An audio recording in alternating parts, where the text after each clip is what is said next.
Welcome to Tell Me Your Story, new paradigms for a new world where we're giving you choices and knowledge of those choices to help make your dreams come true.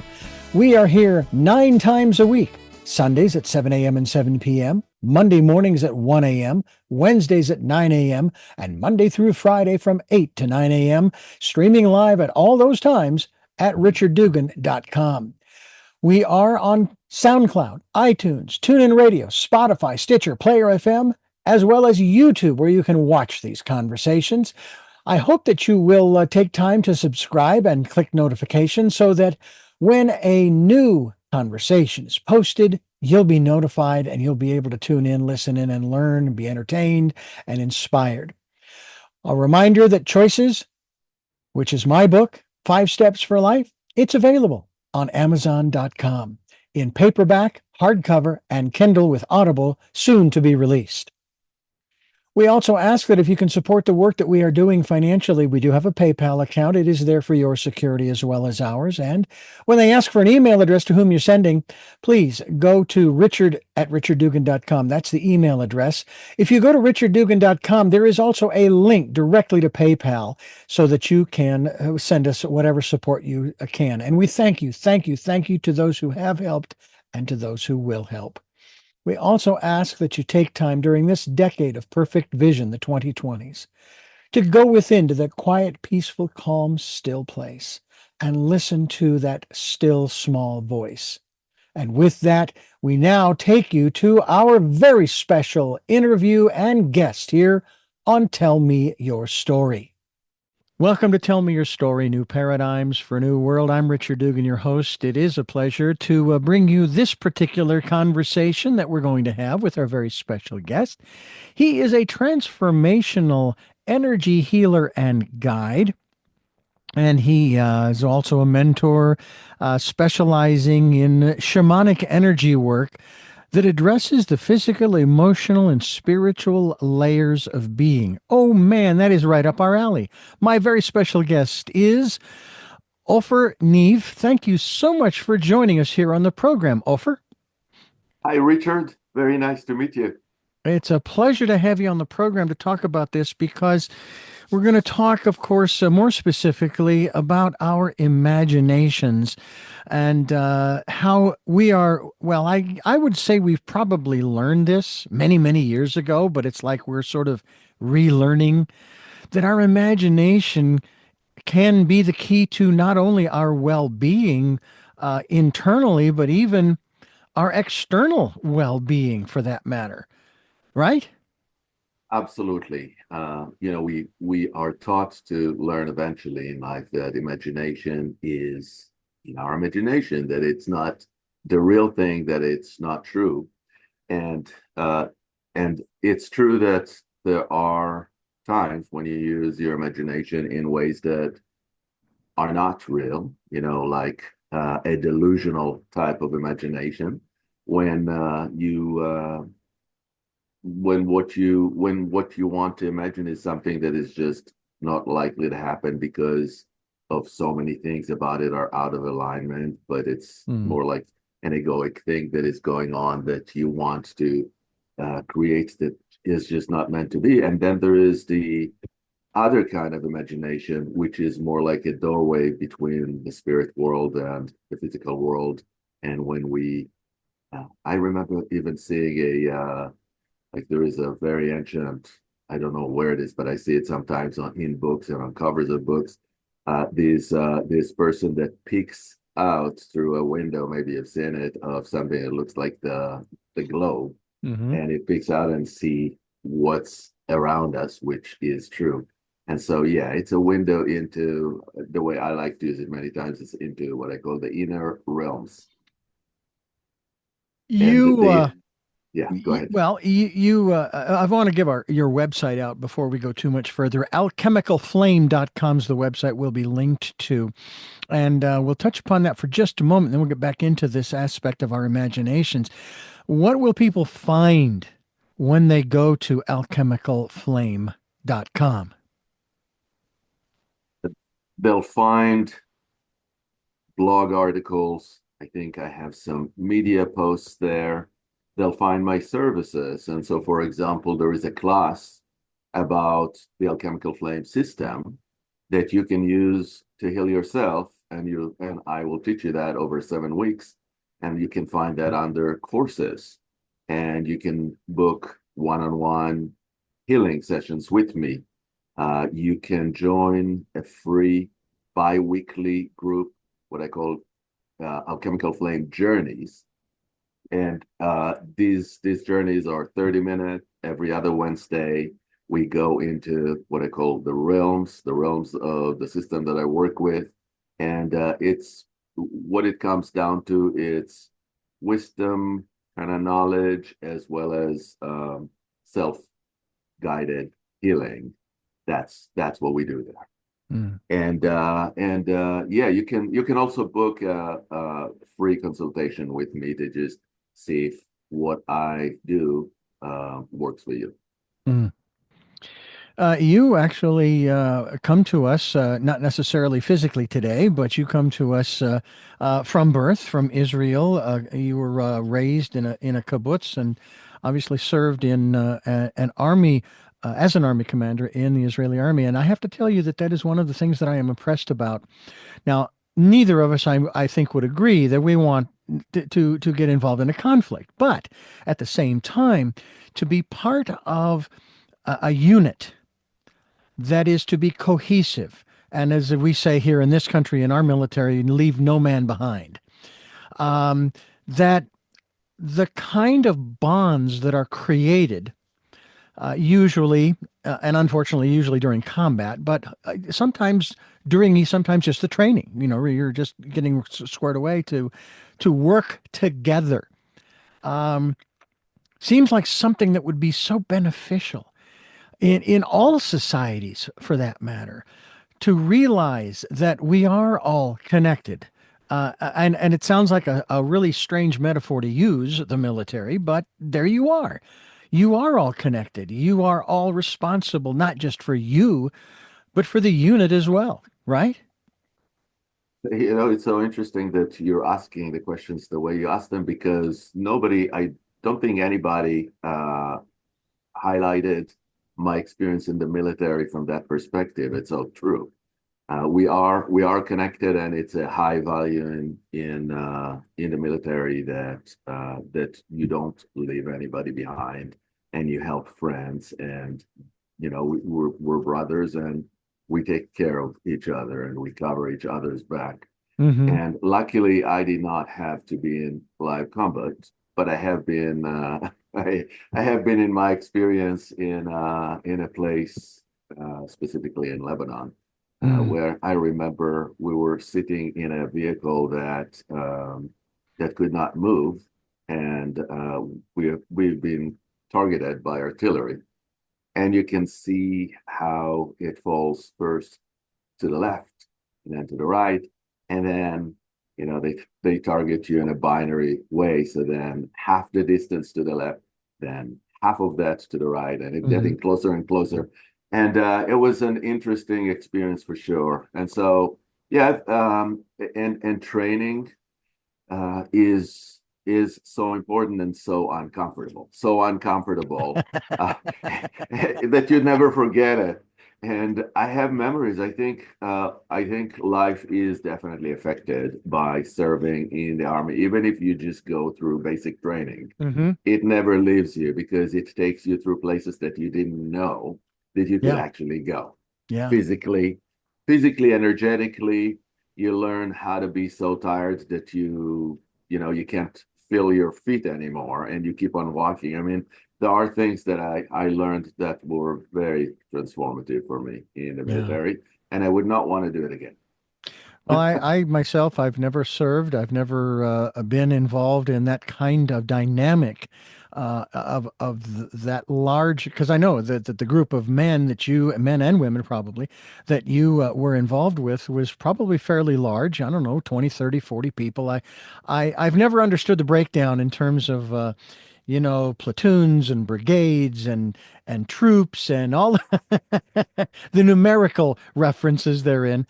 But the reality is, and this sounds also a little strange to a lot of folks, especially here in the United States, the military is not a democracy any more than the human body's cellular structure is a democracy. I mean, think about it.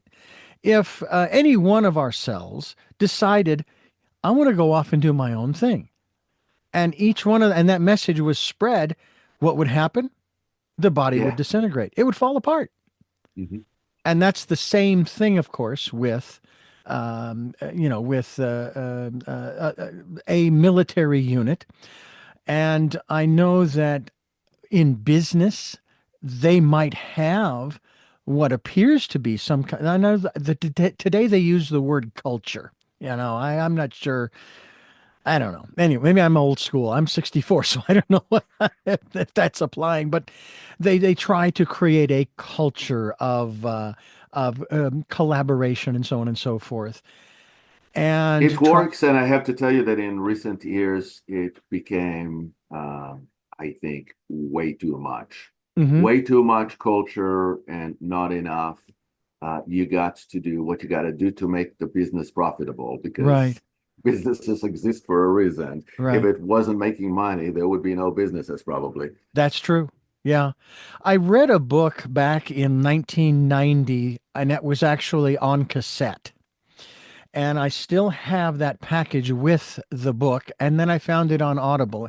And it's a dramatization of a book by an Israeli author by the name of Goldrat. Okay. And it's called The Goal.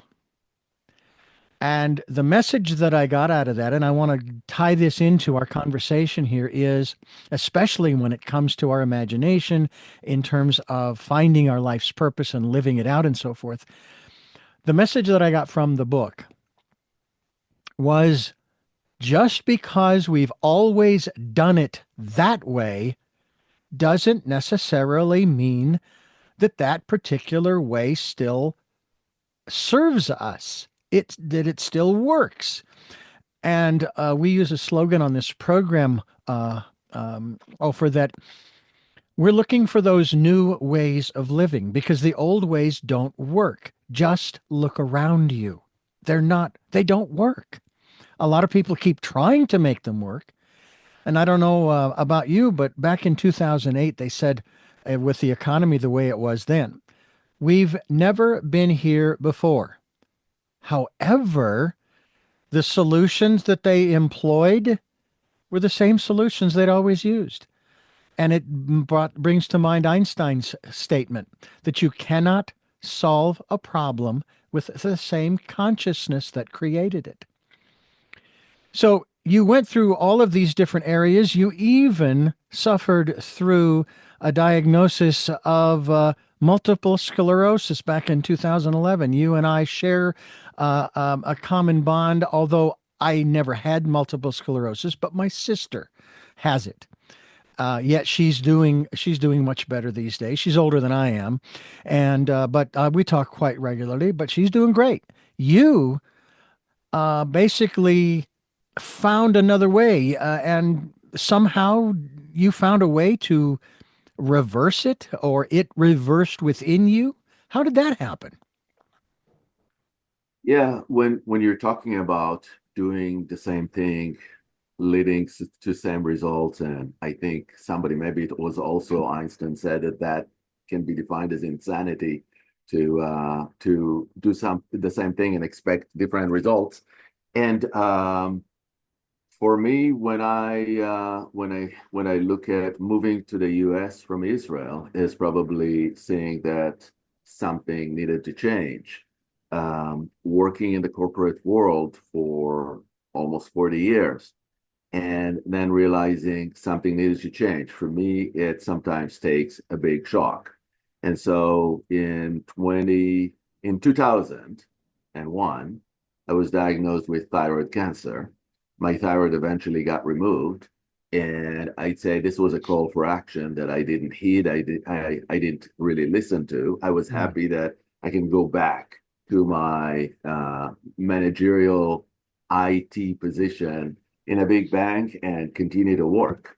Hmm. And so 10 years later, I was diagnosed with MS, and that was the big shocker because that's when I was told, it's just not going to get better, and you'll have to manage it. And I was in shock because number one, I felt like, okay, I'm going to die. And number two, and that was like the first time that I felt like there's nothing I can do, feeling very powerless. And so I knew that I'm going to do something different. It was not about quitting the job. It Mm-hmm. was about learning new ways of seeing things. And that's when I started to read more, spiritual or alternative healing. Because if traditional medicine can't heal you, it starts to looking for other things. At least I did, Mm-hmm. and I found programs that I participated with that completely changed the way I saw myself. Where, for example, you don't see yourself anymore as broken, and more and the way to look at yourself is you are in fact whole, and maybe you are not in balance, maybe there is something that needs to shift, but you've never been broken. And for me, that revelation was really big one. One of our gets-togethers was in North Carolina, where we had a visitor, and this was a shaman healer. And she said, I see a part of you that is not in your body, that is in front of your body. And Mm. would you like to get it in? And I remember I was feeling weird that day. And I was even thinking maybe because my symptoms were almost gone and of MS, and I was thinking maybe it's coming back or something. And so she put me on a table there, and there's a group of 15 people that she's guiding, and she's doing the work. And there was all kind of stuff, there was soul release and soul retrieval and all sort of things that shamans do. And in the end, I felt, I felt completely shaken, but for like 2 weeks, I had shivers run up and down, or like some sort of tingling Mm-hmm. and down my spine. And it was excitement because I didn't even know how to define it in words, but something so fundamental changed in my body. I knew I had to learn it. It's enough about me, and it's time to help others also to do something like that.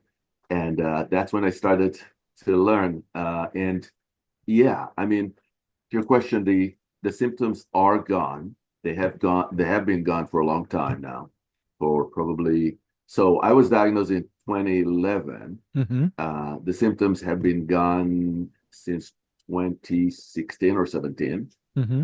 And in 2020, I stopped. What did I stop? I stopped taking medication, so I'm no longer on medication for the last 4 years.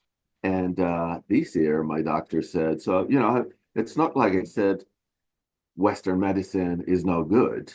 I still had my MRIs because I want to know what's going on. And this year, the doctor said, you no longer have to have MRIs. We're done. And so this was a journey. It's not a one-day journey, but it was constant discovery that what you see, what you're told, is not necessarily the truth, Mm-hmm. and you have to dig deeper. And for me, it just made me want to do more of that.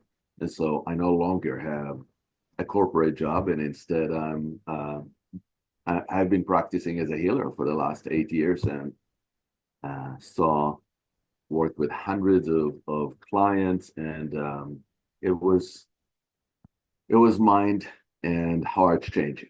And I just love it, where I can say corporate job was good in other ways. It was certainly not great for the heart. Mm. It was We're about bringing, I think, kindness to the job. Maybe that was my role, but as a manager, to bring some kindness to this big corporate machine. Ofer Niv is my guest, transformational energy healer and guide. We're talking about our imagination and how our imagination may be the key to our well-being. And we're going to talk more about that as we continue. The website you want to go to is alchemicalflame.com. We will be linked to that website here on Tell Me Your Story. I'm Richard Dugan, your host, and we are imagining things differently than they may actually be. seems a little interesting as we talk here, Ofer, about our imagination. And there are certain schools of thought that say, well, we need to start learning how to accept the realities of the way things are. That this is just the way life is, and it's great to dream. There's nothing wrong with having an imagination, but we'd go a whole lot farther if we would just learn to accept where things are. The only problem with that school of thought is that a lot of people get stuck there. They not only accept it, but now that becomes their reality to the extent that they can't believe that it could be different. Not necessarily better or worse, just different. It's what I write about in my book Choices, where we talk about how people, they have choices. And there are so many choices out there. I'm curious if you made any conscious choices along this path of your own personal diagnoses that you've shared already, that you realized, oh, I made this choice back there. That's why I am here now with whether it's multiple sclerosis or whether it's what was it, thyroid cancer or whatever the case might be. And then you said, you know what? I don't want this anymore. Uh, I'm going to choose something else.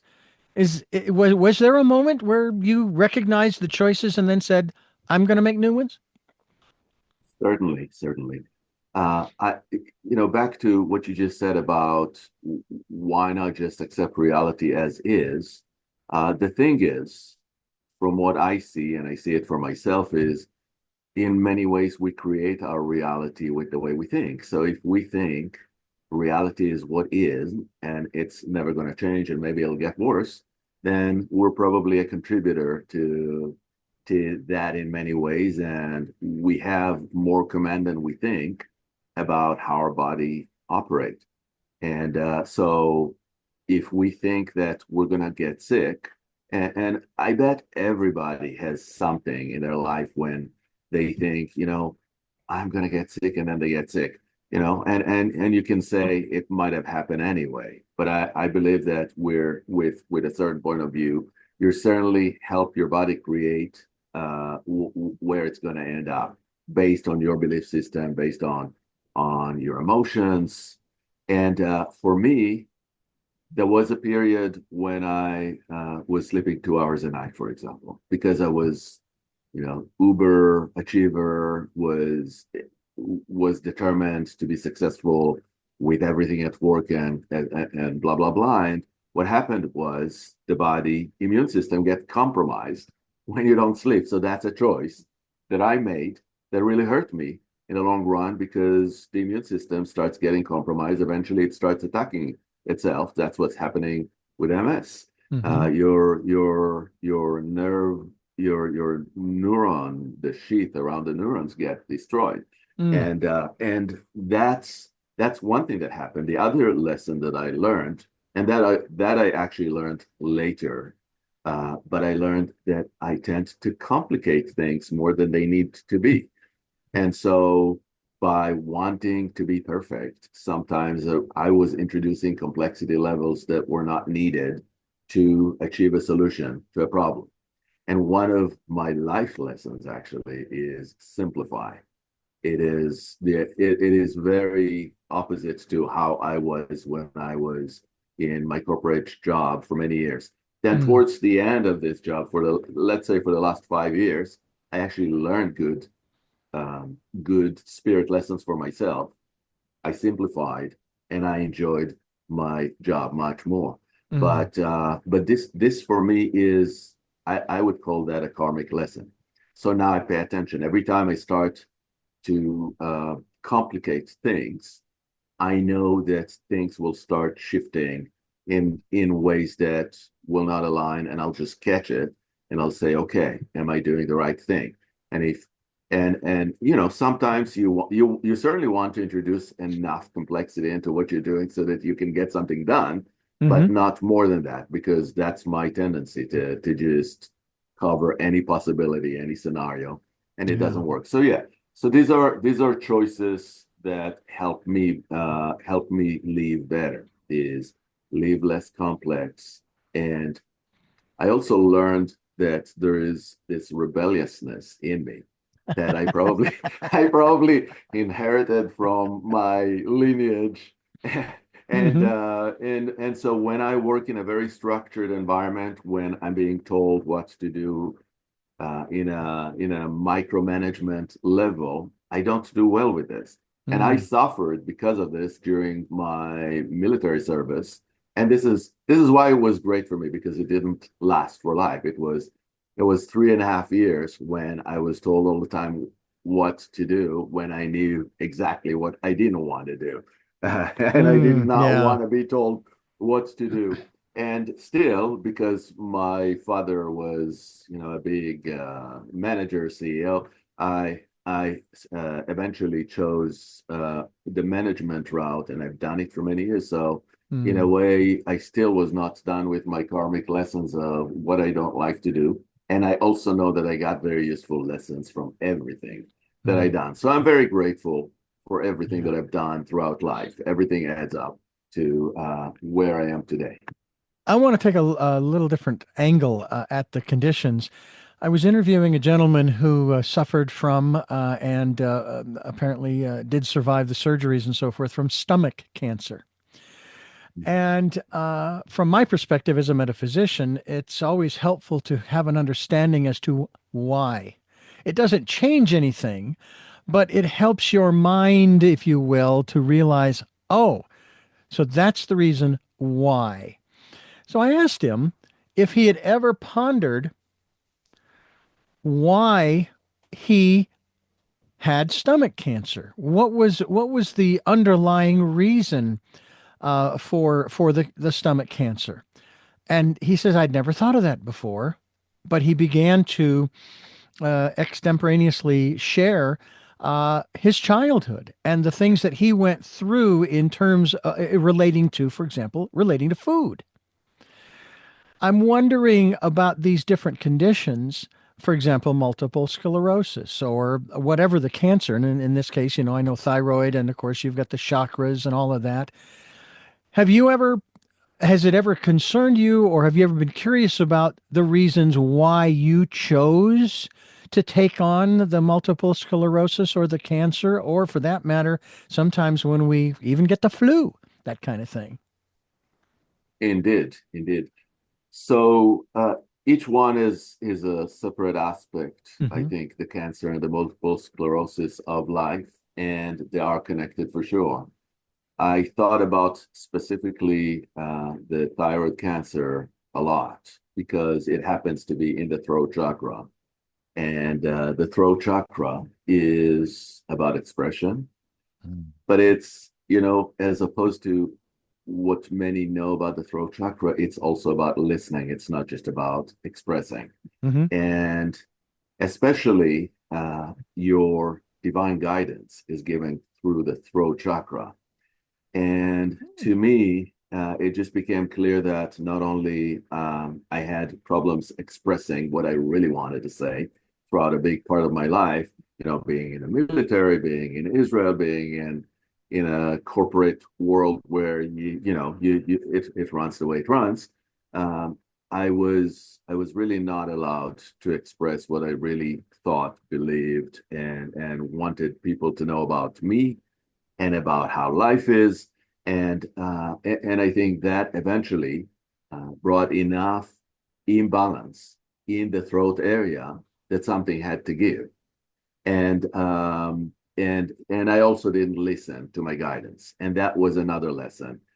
Because when you don't use your intuitive faculties, when Hmm. you choose, in fact, to ignore them, it's like there's a voice in you that says, maybe that's good for you, maybe that's not good for you, and you just don't listen and you do what your left brain is telling you that's the way to do it, or a Hmm. book is telling you, then you might run into problem because you're not really listening to what's available to you already.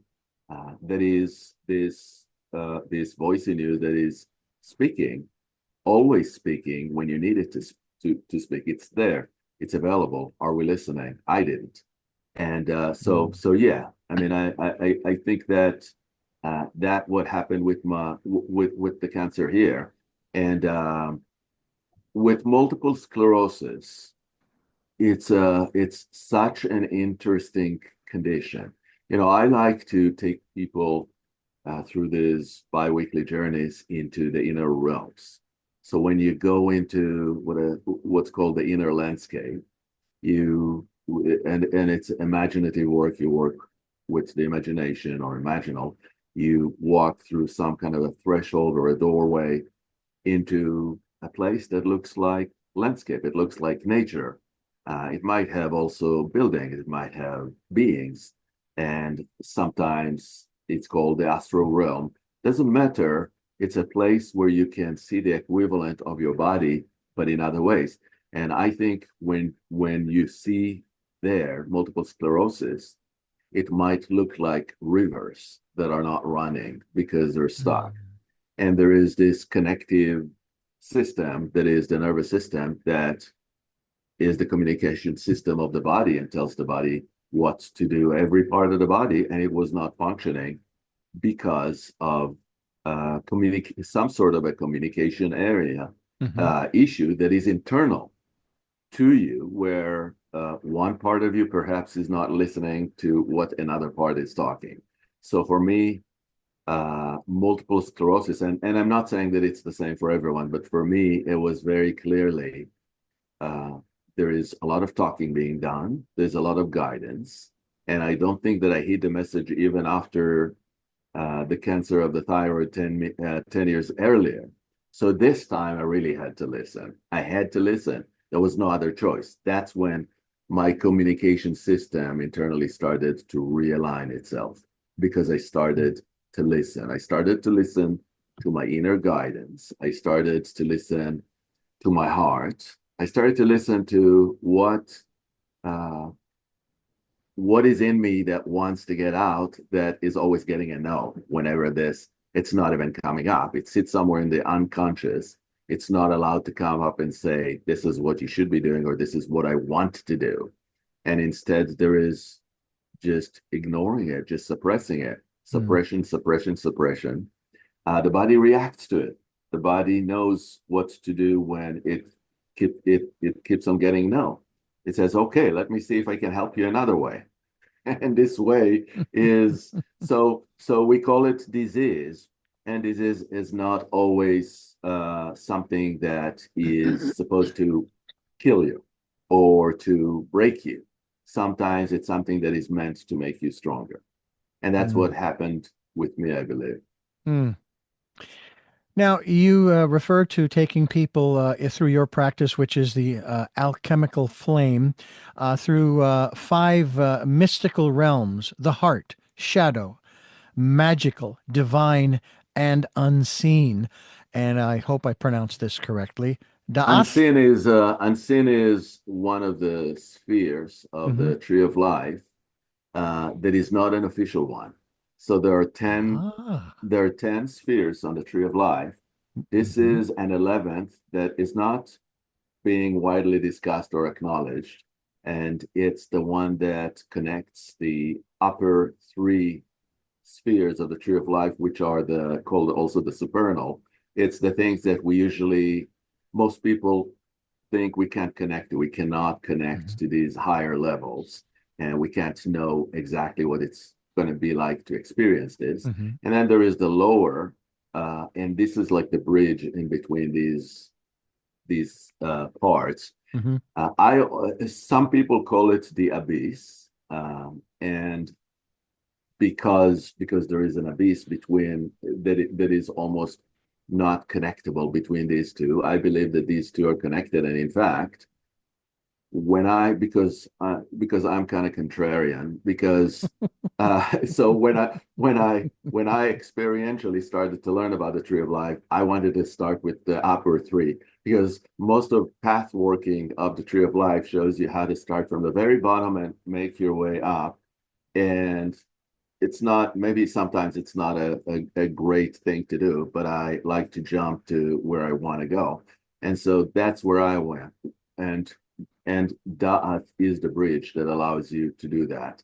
And Da'ath is translatable into the word knowledge.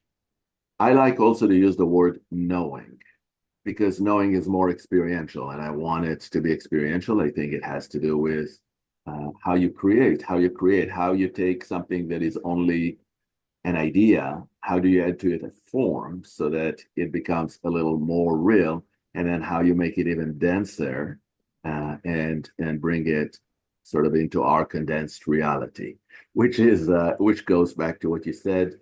Some people like to think that what it is what it is, and that is on the tree of life, the lowest sphere. It is what Right. we see with our eyes, and it's funny because what we see with our senses. I mean, I think um, Kant, the philosopher, talked about it that it, there is, we can only know what we sense, but Yeah. um, that's what we know.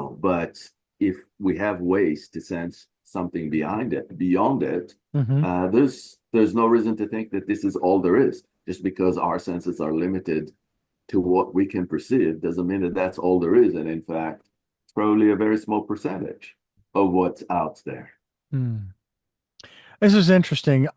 Ofer is my guest here on the program. We're talking about the work that he does through Alchemical Flame, and we're talking about it here on Tell Me Your Story. I'm Richard Dugan, your host, and Ofer Niv is my guest, and he is sharing with us his insights. I wanted to touch upon another aspect. We started off here going into the Tree of Life. I think another name a lot of people might know it by is the Kabbalah. I think that's correct. And I have an interesting connection with the Tree of Life from the standpoint that with my first wife, who was totally blind, she couldn't picture what the tree of life looked like. So I took some of these paints that I could create a tactile image that she could feel. And I'm not sure if I still have that or if I left that with her following our divorce. But the thing that I found so fascinating about your background in particular, and I do not want to assume that you were raised Jewish, but being from Israel in the kibbutz, I would think that that is part of That is your true. philosophy.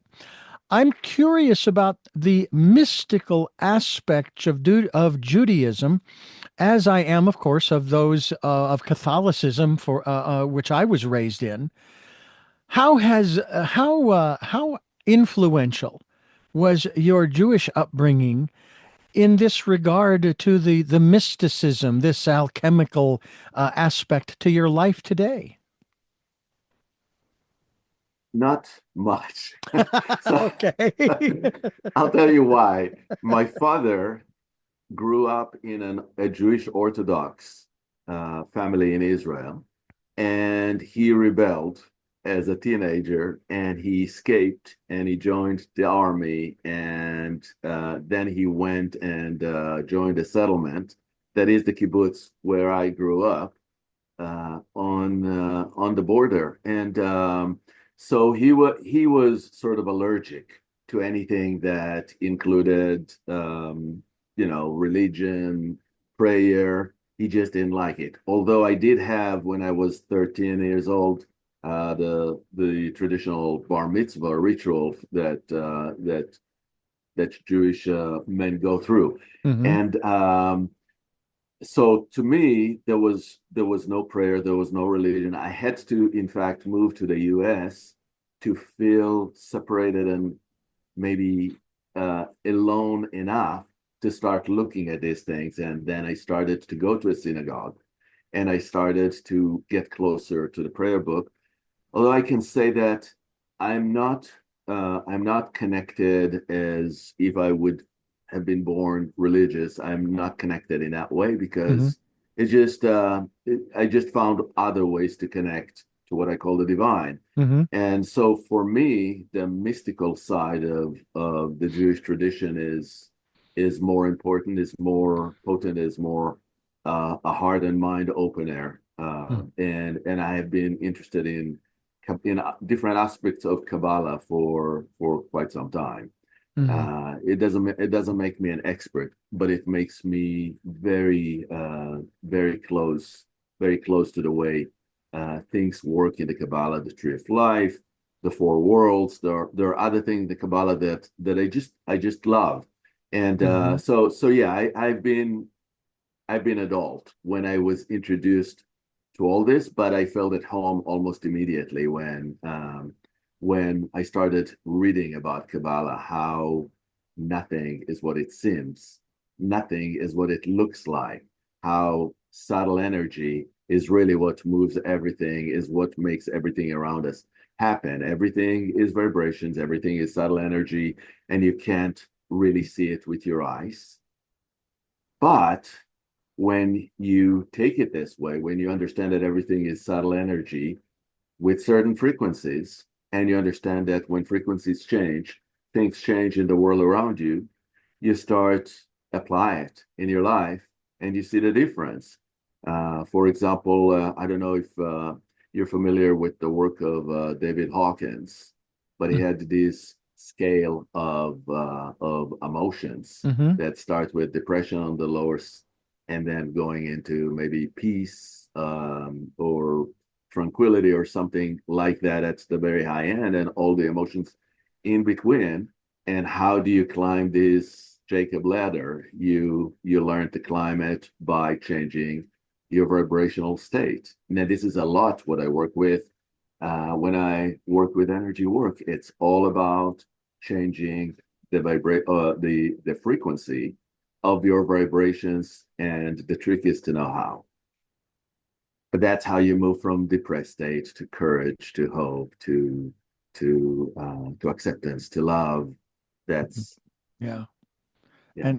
And that's a wonderful thing. By the way, I wanted to make sure I had this correct. As I mentioned, these five mystical realms: heart, shadow, magical, divine, and unseen. There's a word here, and I think I'm pronouncing it correctly, but correct me if I am wrong. Da'ath. Da'ath is the unseen, is what I call Yes. the unseen. Yeah. Yeah, I can talk a little bit about these five realms if you'd like to Please. explain it. Yeah. I would love for you to do that. Thank you. So I've been doing shamanic energy work for several years, and it was based on systems that other people are using and things that I learned because we all stand on the shoulders of others. And so everything that I know is probably somebody already thought Mm-hmm. and dreamt it at some point. And I make it my own in certain way. And so at some point, I stopped and said, okay, so let's try to explain what it is that I do. How do I do it? So how do I do it is, let's say I go to past lives, I do soul retrieval, I look at the ancestral line to see what traumas are in the ancestral line that are coming into this lifetime. We're moving between dimensions, we're moving between times. I just started organize it to see when I work with a client, what it is that I do. And what I translated it is into several realms, 5 realms to be exact. And there is a pyramid that I represent these realms with. So the shadow realm is the realm of the trauma. It's the realm of what I call dark interferences. And they could include anything that is energetic that we don't necessarily know that is in us, but affecting us, maybe blocking us from getting things done, getting things accomplished, make us sick. So energetic blocks like cords, attachments, curses, markers, family called miasms. These are patterns in families that go generation to generation and causing physical issues, causing certain ways of behaviors. And all this is happening in what I call the shadow realms, because in the shadow realm, so if you know that there are things that happen to you that might have come from the outside, maybe through your family line, maybe through past lives, these are things that you usually can't explain, like, why does this happen to me? It's not like me. Or maybe, yeah, maybe I got triggered by something, but my response is completely exaggerated. It doesn't sound like something I would logically do, or that I normally do. Maybe that's happening because there is something in you that is not you that is amplifying, Mm-hmm. because there is another energy, you can call it structure, pattern, being, doesn't matter, attracted to you because it is on the same kind of vibrational frequency, and it amplifies your thoughts, it amplifies your feelings. And so typically when it's like, why did I do this, why did I feel this, yeah, maybe that's when we might need to go to the shadow realm to find out the source and to work it. We don't always need to know exactly what happened. Like you were asking a few minutes ago, like, what is the story of the cancer? We don't need to know necessarily every detail, Mm-hmm. but it helps to know the pattern, the energetic pattern that leads Mm-hmm. into a specific expression of it in your life. Yeah. And then we work on the core rather than just on the symptom. The heart realm is the good and bad in terms of thoughts, feelings, emotions, beliefs in your life, and that includes also soul wounds.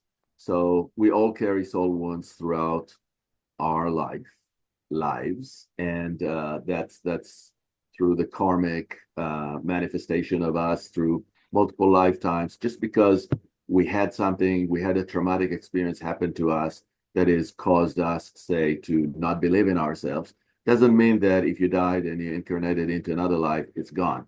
It's gone if you learned your karmic lesson, but if you Mm-hmm. didn't, it might still be there. And so we're looking at soul wounds in the heart realm. We're looking at why are you depressed all the time, or why are you low energy emotionally all the time, or do you have these limiting beliefs like I'm not worthy that will stop me from trying anything? Do we give our power away because we don't believe that we actually have value? These are things that I'm looking at, and usually these are things that are coming from childhood. A lot of it is coming from childhood. A Yeah. lot of it is coming from the pregnancy too, because when you are pregnant, when you are an embryo in pregnancy, you absorb everything from your mother. You absorb not Oh, yeah. only food, you absorb feelings, you Mm-hmm. absorb traumas, you absorb beliefs, you absorb everything, and you absorb also whatever is coming from the father. And so I'll go there. I'll go into what happened even before the pregnancy, even before conception, what happened, but then what happened during conception, during the pregnancy, what happened during childhood. And we're starting to unravel these influences that brought you into. So this is true for most of us, that we carry some form of judgments in us that came from influential people in our life. And it's good to know about it. And then we work on releasing this Yeah. out of the body. And in the magical realm, this is sort of a shamanic kind of time machine that allows you to move between different times, different realms, different dimensions. Like the example that I brought before, you can go into the inner landscape and see the condition of the body, or the condition of your emotional body, from a completely different point of view. And the nice thing is you work on it from that completely different point of view, and things are changing in your life here. And if you want to go visit your Akashic records, if you want to go visit your shadow records, these are the things you can think of that as a book of regrets, the book of what could have happened but never did, the book of what happened but shouldn't have. Uh, what are the parts of you that you gave away and never got back? And so so this is the realm where we interact with different beings. We interact with different areas of influences on you from your past. It's a fascinating, and this is the place where I like to use the imagination more than others, because the imagination is the doorway that you use to go into all these other places and times, and the places and times are connected between them. I know that I've been to Peru last year to Machu Picchu, and I specifically remember a beautiful picture that I can't remember the name of it. It's in a museum in Cusco, and it shows time and space. So space are round things, and the times are the lines that connect the round things. And you can traverse these places with your imagination, and you can alter the order of these things on this picture. This is just a beautiful representation of how time and space work, and it turns out it's also a scientific model of how time and space work that is very similar. So for me, that's a beautiful one to go through. Then there is what we talked about, which is Dot, which is not so much a realm as, like I said, it's a bridge between these three realms that I talked about when we work the negative aspects of our life to get into the divine realm. On the divine realm, there are two things that you want to have in order to operate in that realm, and that is accepting that there is divine love and that you can receive divine love, and surrender our own solution to the divine solution is the other thing. When these two things fulfill, you can actually work on the divine realm. You don't have the duality there. You don't have the polarization that we experience here, and it makes it easier. So when I work as a healer on the divine realm, when I heal somebody, I receive the healing because there is no separation, there is no division. It's a beautiful place to work on. In fact, as a healer, I believe that when I heal somebody, I primarily heal myself, and by healing myself, I share that healing with somebody else. So it's all about the connection. Beautiful. It doesn't make us the same, but it makes us always connected. Ofer Niv is my guest. His website, alchemicalflame.com. I'm Richard Dugan. This is Tell Me Your Story. We are having an incredible conversation here with Ofer Niv, who is originally, as we referenced earlier, from Israel, living in the States now, correct? Correct. I live in California. In California. As do I. I'm here in Santa Barbara, California, coming to you folks high atop the San Ynez Mountains above Santa Barbara and off of the main road that takes you from Santa Barbara out to the valley, San Ynez and parts north. And one of the things that I'd like to have you share with us is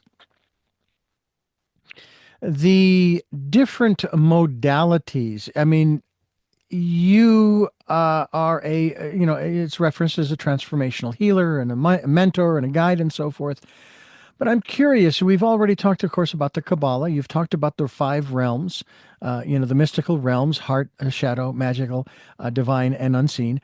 I'm curious about what other modalities you like to use to facilitate or to mentor or to help people to, so to speak, and this may not be the right phrasing here, but to cross over or to transform their lives. I have read, and of course, I being a born and raised Christian, read the Bible a number of times, and I remember in the passage where the disciples are, saying, wow, you do some amazing stuff. What, turning water into wine and healing this person and raising the dead. Could you teach us to do that? And of course, his response is basically, sure. However, yeah, I can teach you to do this stuff, but you're going to do greater things than this. And my belief is those greater things are, for each of us as individuals, transforming our lives.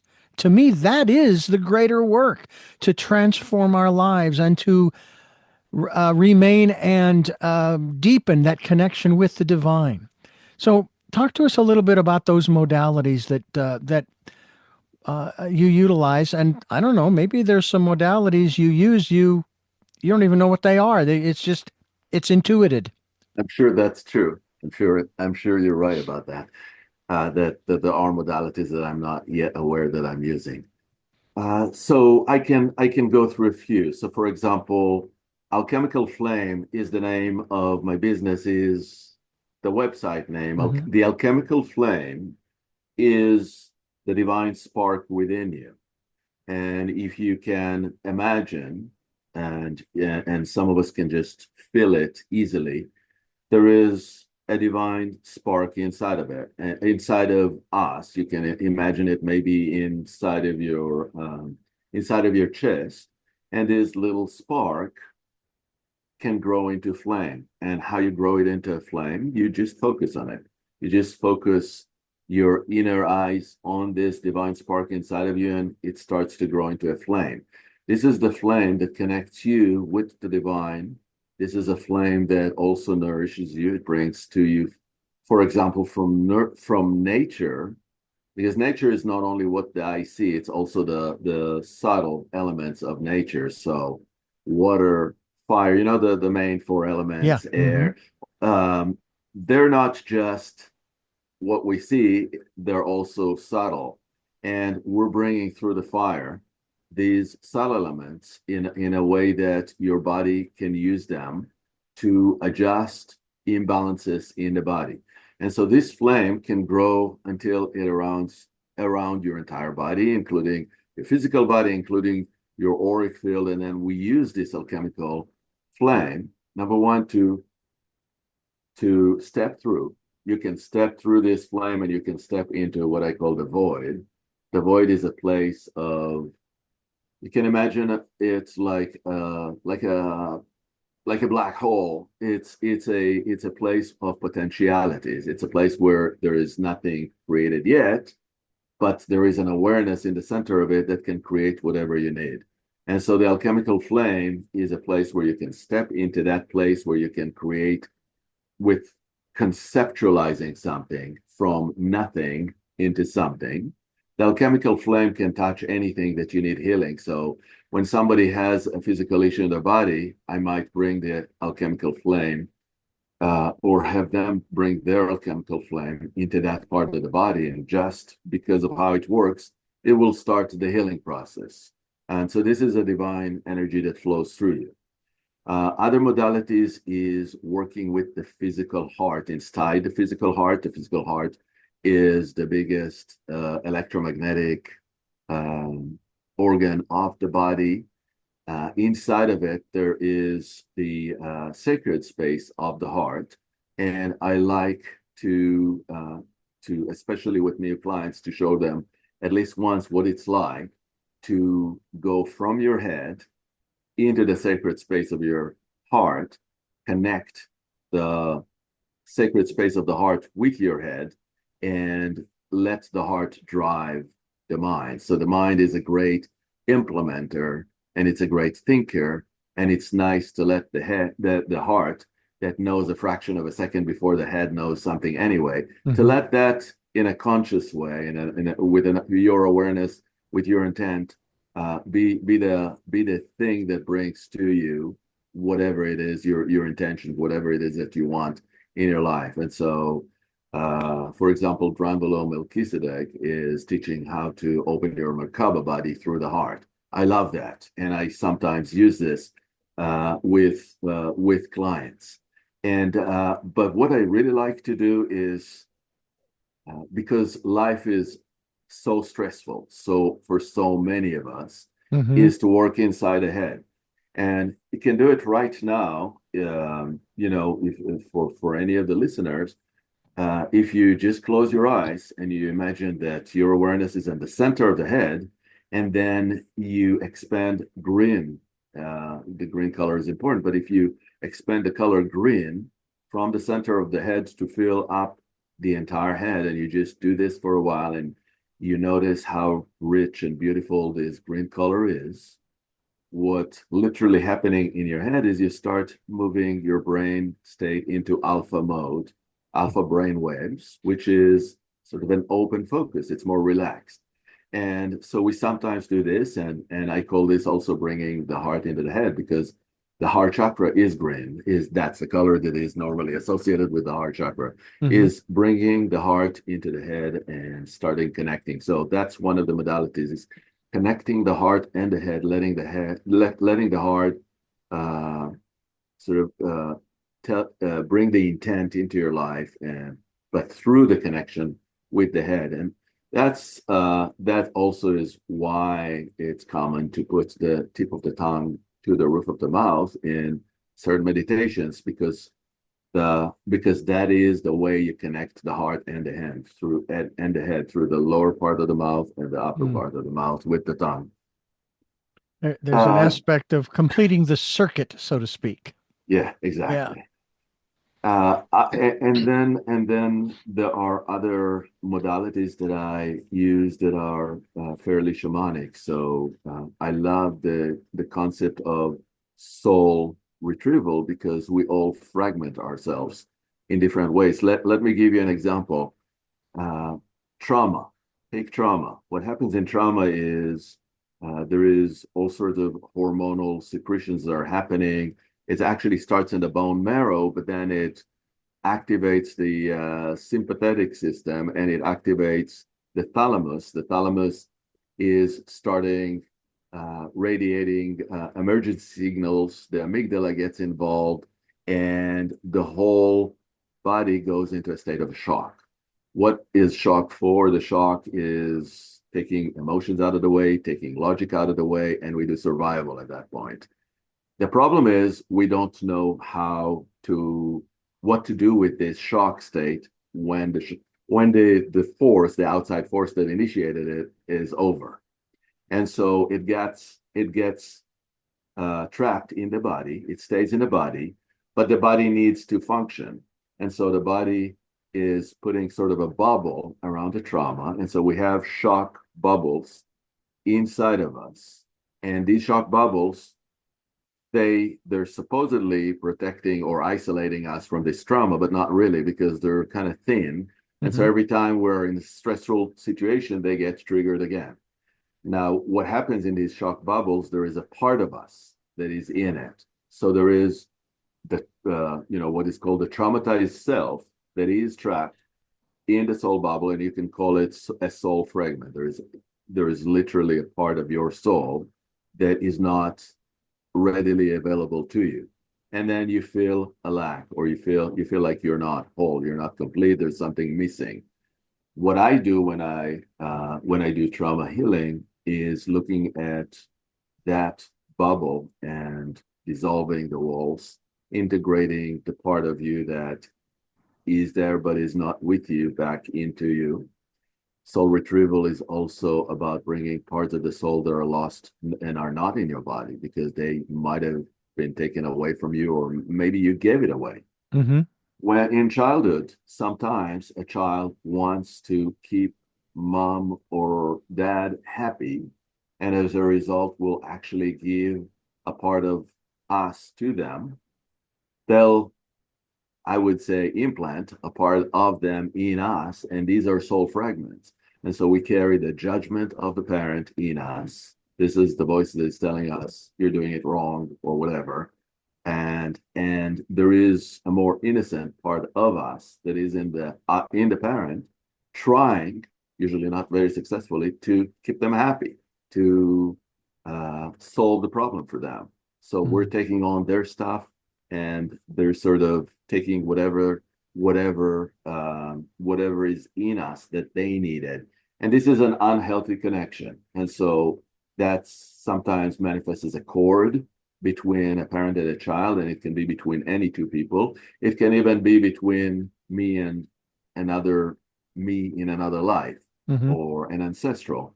And so we're dissolving these connections, these cords. We're dissolving attachments. There are things that are called contracts or curses. When somebody is wishing something for you, this becomes an energetic structure that would be called a curse. But Mm. the name is fancy, but all it is it's energetic structure that lands in you. If you don't know about it, you don't do anything about it. It just stays, and it stays, and it stays. So So we have ways, and this is with, again, with the alchemical flame, but there's also other ways to dissolve energetic structures that are stuck in you, causing you to be stuck and are limiting your ability to grow. They're literally called holds Mm-hmm. because they will limit your ability, they'll block your ability to grow. Mm. I also work with modalities that are more about your life purpose or soul purpose. I also use the alchemical flame for that. But what soul purpose is, we come into this lifetime with a soul purpose, with something that before we came into the body, we said this is what we want to achieve in this lifetime. Mm-hmm. And maybe we forgot because we forget everything when we come into the body. Yeah. And so we forgot, and it's a journey to discover it. If we never discover it, then we have fate, but we don't really carry our purpose into fruition. We just roll with whatever we were given. And Yeah. that's kind of that can be very unfulfilling. So if you want to live a fulfilled life, this is part of what I do, is help you remember who you are and remember your Mm. gifts. I help you Yeah. discover your gifts. And when you discover your gifts, it's a great boost. I remember for me, for example, discovering that I had an intuitive gift after being told so many times in my life that, my intuition sucks. And I have been told that. And it's not true for anybody. That's what I Yeah. want to say. We Yeah. all have these intuitive gifts, and they don't have to be the same. You don't have to see something with your eyes. You don't have to hear a voice of God in you. You have your ways of intuition. For example, some people are so close to the ground, to earth. They're so practical. Everything is so clear and rational. Does it mean they don't have intuition? No, it means that the intuition is embedded in them so Mm-hmm. tightly that they Mm-hmm. don't need to go woo-woo to figure out what to do. It's just Yeah. they work with it. It's in their blood. Yeah. And so, uh, yeah. Hey, don't feel bad. In my late 20s, I worked for a Christian radio station, and I was told I was not saved. I was not ready to meet God. The irony of that statement is that throughout the programming on that station, they always talked about what they referred to as your personal relationship with God. Your personal relationship with God. And I'm going, who are you to tell me I'm not saved? It's none of your business. It's between me and God because you keep telling me it's a personal relationship. I think intuition is the same thing. And we promote that, by the way, here on this program because we ask people to take time during this decade of perfect vision to go within to that quiet, peaceful, calm, still place that no one else can get to, which is so nice, and listen to that still small voice for whatever messages it has for us. I refer to my still small voice as my friend, and I have for years. And it, as you say, it sort of becomes second nature after a while. The more you not just listen, but you trust and you follow the promptings. That's I don't know if you want to call that a three-step process, but you do have to listen, you do have to trust, and then again, I jokingly say if you're not going to follow the promptings, why are you bothering even listening? you know, but I encourage people to do it because the more you do it and the more you trust, the more, as you kind of said, the more it becomes second nature. You don't even think about it. I mean, sometimes that impression, if you're driving, should I take this exit or that exit? And it's oh, that one, okay, and you do it safely, and so on and so forth, and You don't know necessarily why, and you don't necessarily have to know why. You're just trusting and following. And I'm doing that right now. These programs that, for example, that I do, the universe is asking the questions. I'm just along for the ride. I'm the universe's mouthpiece, so to speak. Ofer is my guest. Ofer Niv is my guest. Alchemicalflame.com is the website.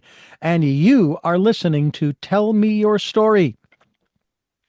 I'm Richard Dugan, your host, and I thank you all for being here with us. And I thank you, Ofer, for joining us here on the program, Ofer Niv, and sharing with us your story regarding the work that you do, but also the work that you've done for and on yourself and with yourself, so to speak, to bring you to where you are today. As well as right here with us here talking about the work that you do. Thank you so much for being with us.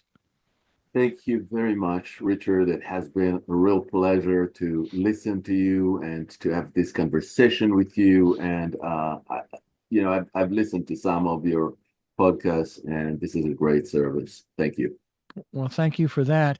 I do have three final questions I ask all of my guests that I will ask you now. And the first of those three questions is, who is Ofer Niv? Ofer Niv is a being that is connected and is searching and looking and learning every day something new with pleasure. What gets you up in the morning? These days, I'll be honest here for a second, walking the dog and hugging the dog is a big part of my life. And then helping others throughout the rest of the day. And what was your best day? My best day, wow, that's a good one. My best day was rediscovering myself. It was actually when I was drafted to the military, and when I was undergoing a test to see if I was a good fit for a certain unit. And so was a physical test through which I think I tried to kill myself, and I almost succeeded. And so what I consider happening was a sort of an NDE. And the NDE did not feel great, but it opened for me a window into, there is something there that is worth exploring. And that was just remarkable, and it stayed with me. And I almost remember it every time I get up in the morning. Okay, for me, it was climbing a ladder. And so I'm still climbing that ladder, but I was presented this ladder. I call it the Jacob ladder. I don't know if it's Jacob's ladder, but this is but this was a gift, and I carry it. Yeah. Well, so was this. This was quite a gift as well to share this time with you, and we thank you again. And we thank you for listening to and watching Tell Me Your Story. New paradigms for a new world, giving you choices and knowledge of those choices to help make your dreams come true. We are here on Sundays at 7 a.m. and 7 p.m., Monday mornings at 1 a.m., Wednesdays at 9 a.m., and Monday through Friday from 8 to 9 a.m. following the news, streaming live at those times at richarddugan.com with podcasts on SoundCloud, iTunes, TuneIn Radio, Spotify, Stitcher, Player FM, Blueberry, iHeartRadio, Amazon Music. We're also on YouTube where you can watch these conversations. I hope that you will subscribe as well as click notification. Also want to remind you that the book Choices, 5 Steps for Life is available through Amazon.com. And if you would like to be a part of the work that we are doing here and you'd like to support us financially, we have a PayPal account.